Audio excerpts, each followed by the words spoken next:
नमस्ते दोस्तों, स्वागत है आपका मेरी यूट्यूब चैनल में। अगर आप ग्राफिक डिज़ाइनिंग और वीडियो एडिटिंग में करियर बनाना चाहते हैं तो चैनल को सब्सक्राइब ज़रूर करें। तो चलिए शुरू करते हैं एडोबी इलस्ट्रेटर की क्लास नंबर 3। तो पिछली क्लास में हमने पढ़ा था शेप टूल के बारे में, और अभी तक हम शेप टूल, सिलेक्शन टूल और डायरेक्ट सिलेक्शन टूल के बारे में पढ़ चुके हैं। ग्रुप अनग्रुप करना, अलाइन करना, ये सब हम पढ़ चुके हैं। अलाइनमेंट में मैंने एक चीज़ नहीं बताई थी, वो आपको मैं पहले बता देता हूँ। तो जैसा कि मैंने आपको बताया था, कई सारे शेप्स हैं हमारे पास। इनका कलर चेंज कर लेते हैं पहले।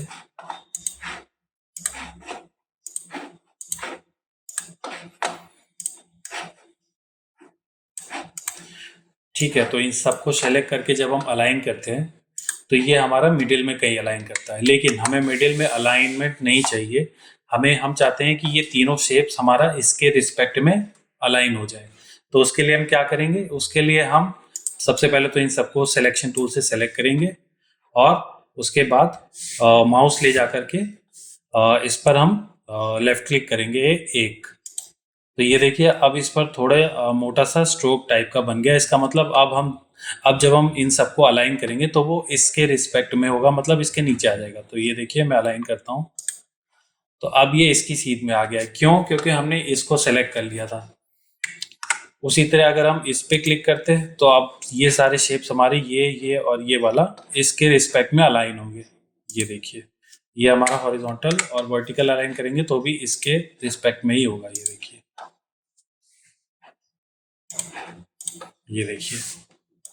ठीक है, तो ये चीज़ बतानी थी मुझे।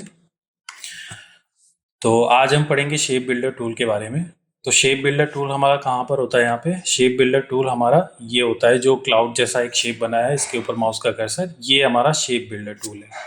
तो शेप बिल्डर टूल जैसा कि नाम से जाहिर है, शेप को बिल्ड करने में काम आता है। और आप इस पर कर्सर ले जाते हैं तो आपको दिखाता भी है, थोड़ा सा गाइड करता है इसे हम कैसे यूज़ करते हैं। मैं आपको बताता हूँ। सपोज हमारे पास कई सारे अलग अलग शेप्स हैं।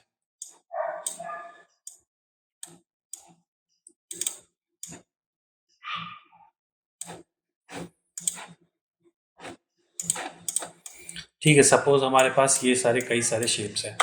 अब हम अभी तो फिलहाल ये अलग अलग है, लेकिन हम चाहते हैं ये सारे शेप्स मिलकर एक सिंगल शेप बन जाए। तो उसके लिए हम क्या करेंगे? सबसे पहले तो सिलेक्शन टूल से इन सबको सेलेक्ट करेंगे और शेप बिल्डर टूल लेंगे। तो डिफॉल्ट पे यहाँ पर हम देखते हैं कि कर्सर पर प्लस का साइन आता है, मतलब अभी हमारे ये शेप्स को ऐड करेगा। तो हम किसी एक शेप पर ले जाते हैं और माउस का क्लिक करके, माउस का लेफ्ट क्लिक हम होल्ड किए रहेंगे, और फिर इसे ले जाकर सारे शेप्स पर ड्रैग करेंगे। तो ये देख रहे हैं, एक भी शेप छूटना नहीं चाहिए, वरना वो शेप रह जाएगा।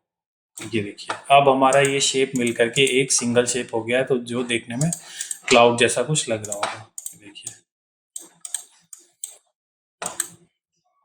ठीक है, तो ये तो हमारा शेप ऐड करने वाला था, लेकिन अब हमें अगर माइनस करना हो तो हम क्या करेंगे? उसके लिए भी है। सपोज हमने दो सर्कल बनाए ऐसे, इनको अलाइन कर लेते हैं। अब सिलेक्शन टूल से इन दोनों को सेलेक्ट किया, शेप बिल्डर टूल लिया, और लेकिन इस बार हम ऑल्ट दबाएंगे तो ये हमारा प्लस का निशान जो है वो माइनस में बदल जाएगा। तो माइनस में बदलने के बाद हमारा, अगर हम क्लिक करेंगे तो वो शेप यहाँ से माइनस हो जाएगा। तो यहाँ पर अभी ये इंटरसेक्ट कर रहा है, मैं इस पर क्लिक करता हूँ ऑल्ट दबा के, तो ये देखिए हमारा ये माइनस में हो गया। तो अब हमारी ये दो अलग अलग शेप्स हो गए। ठीक है, अब इसको थोड़ा सा पास ले जाते हैं, और अब हम इसको ऑल्ट दबा के शेप बिल्डर टूल से क्लिक करते हैं तो ये हमारा कुछ देखिए मून का शेप बन गया है। ठीक है, तो अगर सेम उसी तरह अगर हम ऑल्ट दबा के ड्रैग करेंगे तो हमारा पूरा शेप ही गायब हो जाएगा। जैसे प्लस का साइन जब आता है तो हम क्लिक करके ड्रैग करते हैं तो ये ऐड कर देता है, उसी तरह हम ऑल्ट के साथ हम ड्रैग करेंगे तो ये हमारा माइनस कर देता है। ठीक है, तो जहाँ पर भी हम इसको ले जाते हैं, ये थोड़ा सा ये डॉट डॉट करके उस शेप को दिखाता है। तो मतलब कि उतना शेप हमारा ऐड होगा या माइनस होगा। ठीक है, तो ये देखिए, अब हमारे तीन अलग अलग शेप बन गए। क्यों? क्योंकि मैंने ये शेप बिल्डर के साथ प्लस का साइन जब आ रहा था तो मैंने ये दबा के ड्रैग ऐसे नहीं किया था, मैंने क्या किया था, जहाँ पे अलग अलग शेप आ रहे हैं वहाँ पे बस मैंने सिंपली क्लिक किया था, तो ये इसने हमारा 3 अलग अलग शेप्स बना दिए थे। ठीक है, उसी तरह हमारा इंटरसेक्ट में भी काम आता है। जैसे कि हमारा अभी ये 2 शेप है, अब मुझे बाहर का ये वाला मून माइनस करना है। क्या करेंगे, दोनों को सेलेक्ट किया सिलेक्शन टूल से, शेप बिल्डर टूल लिया, ऑल्ट दबाया और ये बाहर का शेप हमारा माइनस हो गया। ठीक है, तो ये था हमारा शेप को माइनस करने के लिए। तो चलिए शेप टूल और शेप बिल्डर टूल का यूज करके कुछ बनाते हैं।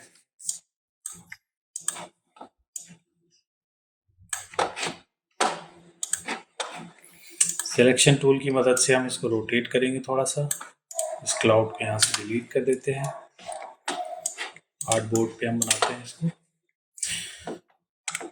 बाय द वे, अगर हम स्पेस दबाते हैं तो ये हमारा हैंड टूल आ जाता है, मतलब हम पेज पर कहीं भी जा सकते हैं माउस के क्लिक के साथ।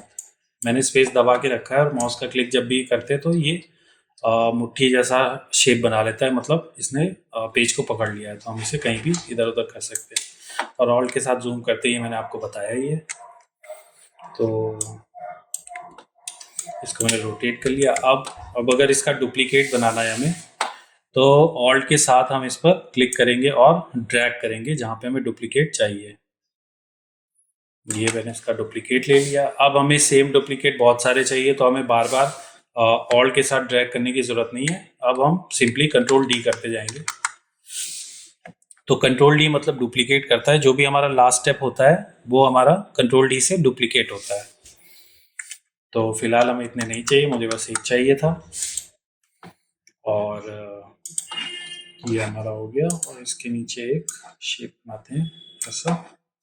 अब इन सबको सिलेक्शन टूल से सेलेक्ट किया, शेप बिल्डर टूल लिया, अब मैंने ऑल्ट दबाया, ऑल्ट दबा के ये पूरा माइनस के साथ मैंने इसको ड्रैग किया।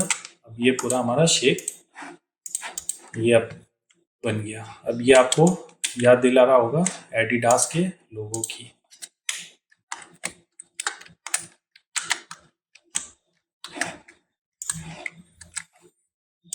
ठीक है, तो एडिडास का लोगो हमारा कुछ ऐसा होता है। ठीक है, तो चलिए कुछ और भी बनाते हैं। एडिडास का एक और लोगो भी होता है, मैं वो बना के दिखाता हूँ आपको शेप बिल्डर टूल से।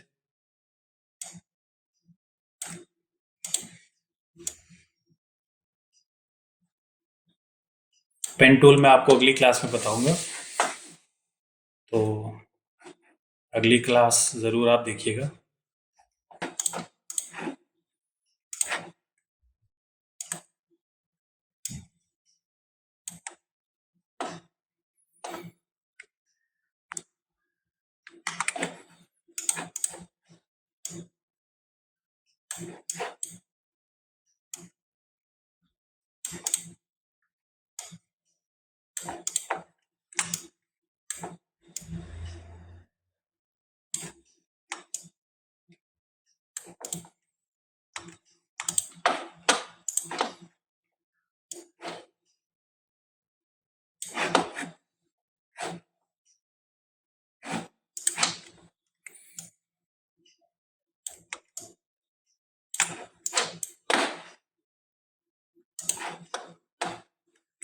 ये ऑल्ट के साथ मैंने ये माइनस कर दिया इसे, इसे और इसे।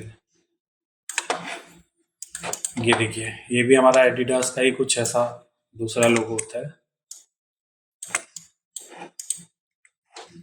ये ठीक से अभी मैंने बनाया नहीं है। तो ये था हमारा शेप बिल्डर टूल। आप भी शेप बिल्डर टूल और शेप टूल का यूज़ करके कुछ इंटरेस्टिंग चीज़ें बनाइए, प्रैक्टिस करिए, और अगली क्लास में हम पेन टूल के बारे में पढ़ेंगे। ठीक है, तब तक के लिए धन्यवाद।